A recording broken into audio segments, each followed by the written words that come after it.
ઉંબાડિયાનું નામ પડે અને વલસાડનું નામ મોઢે આવી જાય છે. વલસાડનું ઉંબાડિયું ખૂબ જ ફેમસ છે. તો આજે એવું ઉંબાડિયું ઘરે બનાવીશું અને એકદમ ઇઝી રીતે. તેના માટે મિક્સર જારમાં એક નાની વાટકી સિંગદાણા લઈ લઈશું અને 2 થી 3 ચમચી જેટલા તલ ઉમેરી ક્રશ કરેલા મિશ્રણને એક વાટકીમાં કાઢી લઈશું. ફરી મિક્સર જારમાં લીલી ચટણી બનાવવા માટે લીલું લસણ, લીલા મરચાં, આદું, લીલી હળદરના 2 ટુકડા, સૂકું લસણ, લીલા ધાણા, થોડું મીઠું ઉમેરી ક્રશ કરી ચટણી બનાવી તૈયાર કરી લઈશું. ઉંબાડિયા માટે નાના રીંગણ લઈ તેને કટ આપી તૈયાર કરી લઈશું. બધા શાકભાજી પણ સમારીને મેં તૈયાર રાખેલા છે. હવે શાકભાજીમાં ભરવા માટે એક મસાલો બનાવી લઈશું. તેના માટે ક્રશ કરેલા સિંગદાણા અને તલ એક બાઉલમાં લઈ લઈશું. તેમાં સ્વાદ અનુસાર મીઠું, અજમો, થોડી લીલી હળદર, થોડું સિંગતેલ ઉમેરીશું. આમાં ખાસ સિંગતેલનો જ ઉપયોગ કરવો.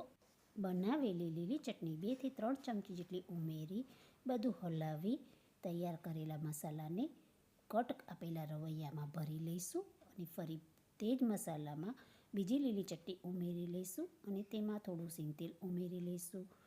એકવાર બધું હલાવી કાપેલા શાકભાજીને મેરિનેટ કરી લઈશું. જેમાં બટેકા, શક્કરિયા, રતાળું વારાફરતી બધું મિલાવી મેરિનેટ કરી પ્લેટમાં મૂકી દઈશું.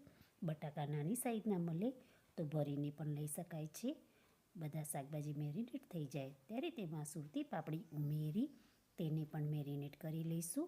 અને હવે ઉંબાડિયું બનાવવા માટે માટીની હાંડી લઈ તેમાં ધોઈ સાફ કરેલા પાલકના પાન મૂકી દઈશું. તેની ઉપર થોડી ફુદીનાની ભાજી મૂકી દઈશું. તેની ઉપર મેરિનેટ કરેલા શાકભાજી ગોઠવી દઈશું. જે શાકભાજીની બફાતા વાર લાગે તે નીચે મૂકવા.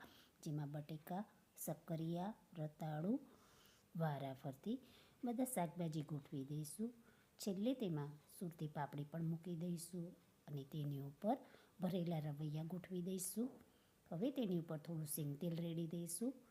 ફરી તેની ઉપર ફુદીનાની થોડી ભાજી મૂકી દઈશું અને તેની ઉપર પાલકના પાન પણ ફરી ગોઠવી દઈશું અને ઢાંકણ ઢાંકી બાંધેલો ઘઉંનો લોટ લઈ લઈશું. તેમાંથી વાટો વાળી ઢાંકણ અને હાંડી સાથે તેને ચીપકાવી સીલ કરી દઈશું. બધી સાઈડથી સરખી રીતે સીલ કરી ધીમા ગેસ ઉપર જાળી મૂકી દઈશું અને તેની ઉપર કાંઠો મૂકી દઈશું. તેના પર તૈયાર કરેલી હાંડી મૂકી દઈશું.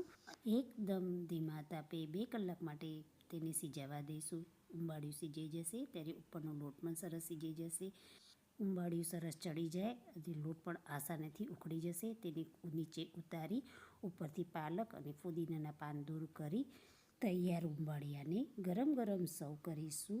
તમે જોઈ શકો છો રતાળું, બટાકું, શક્કરિયું સરસ બફાઈ ગયા છે. તેને લીલી ચટણી સાથે સર્વ કરીશું.